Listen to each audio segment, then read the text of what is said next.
Students, as I told you in the last class, in order to find the nuclear dimensions, we are going to calculate the distance of closest approach of alpha particle from the nucleus. When an alpha particle tends to collide head on with the nucleus due to very strong electrostatic force of repulsion, it is bounced back, retracing its path. The distance up to which it reaches close to the nucleus is called the distance of closest approach. For finding it, Rutherford made some assumptions. Let us see them. Number 1, the atomic nucleus is so heavy that its motion during the impact is disregarded. Number 2, the nucleus and the alpha particle both are considered as point charges having no dimensions. And number 3, the scattering is due to elastic collision between the nucleus and the alpha particle.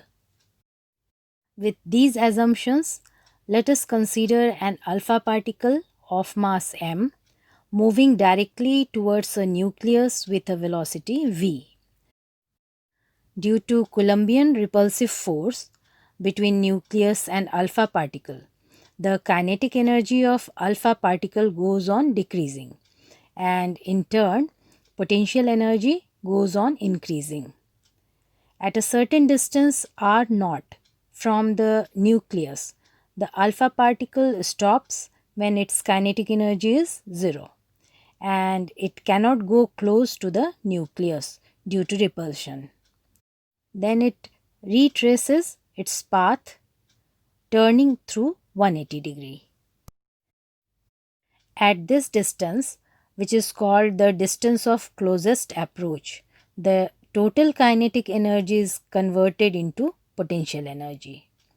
If Z be the atomic number of the nucleus, then charge on the nucleus is equal to plus Ze, and charge on alpha particle is plus 2e.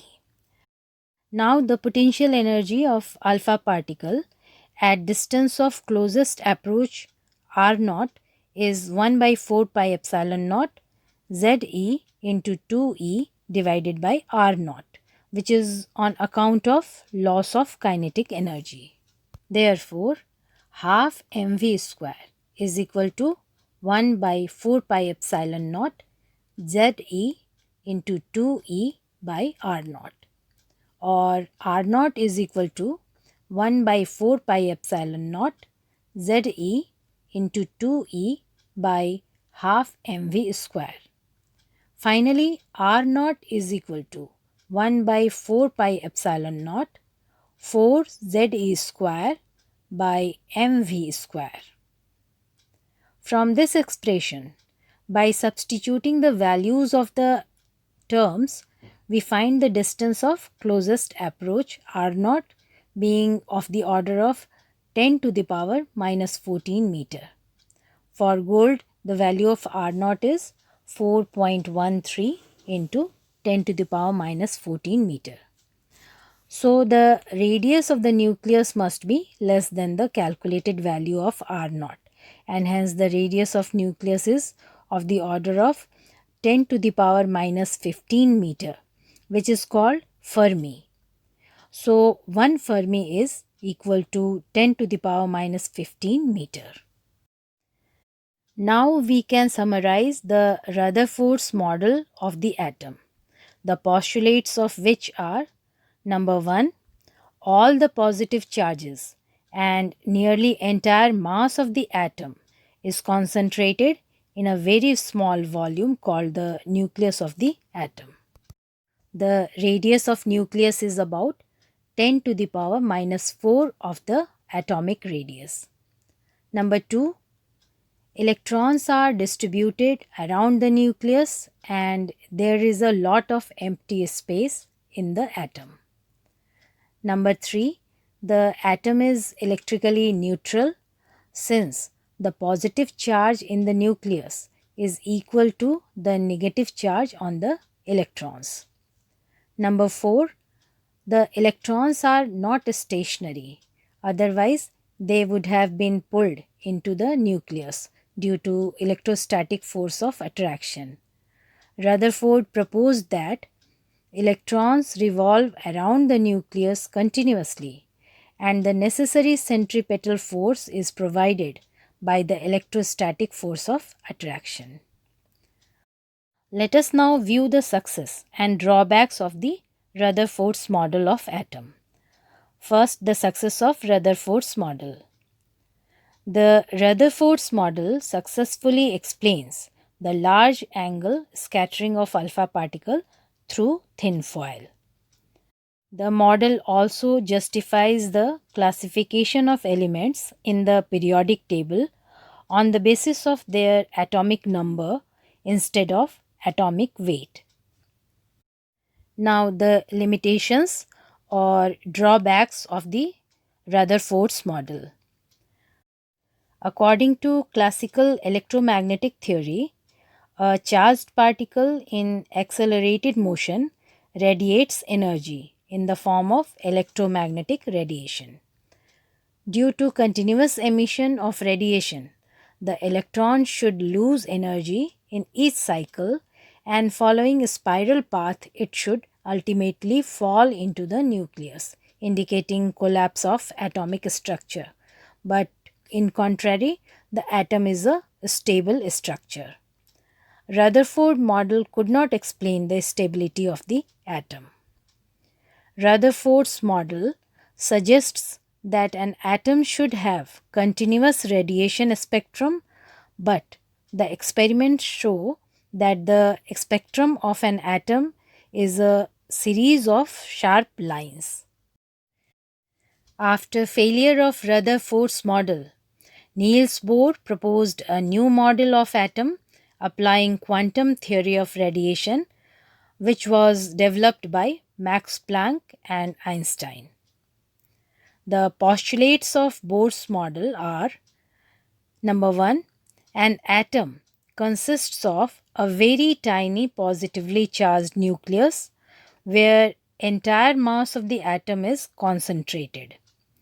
Number 2, the electrons in an atom revolve around the nucleus in certain allowed circular orbits only, and the necessary centripetal force is provided by the electrostatic force of attraction between the electron and the nucleus.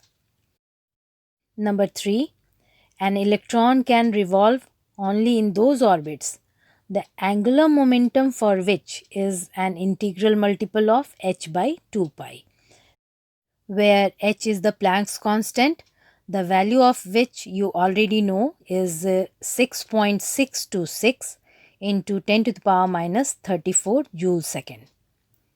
If r is the radius of a certain orbit, m is the mass of the electron, and v is its velocity, then mvr is equal to n h by 2 pi, where n is an integer known as principal quantum number. The relation is known as Bohr quantization condition. Number 4, an electron revolving in a discrete orbit does not radiate energy, though it is accelerating. So the total energy of the electron remains constant. The allowed orbits are called stationary or non-radiating orbits. This concept explained the stability of the atomic structure. Number 5. The transition of an electron from a higher orbit to a lower orbit causes emission of electromagnetic radiation, and there is absorption of energy when an electron jumps from a lower orbit to a higher orbit. Let n1 and n2 be the principal quantum numbers of two orbits. En1 and En2 be the energies associated with these orbits. Then the frequency of emitted radiation is given by h nu is equal to En2 minus En1. This relation is known as Bohr's frequency condition. Okay, this much for now. Next time, we will see Bohr's theory of hydrogen atom and calculate the expression for radii of Bohr's stationary orbits, and also see the expressions for frequency, energy, and work done. See you soon.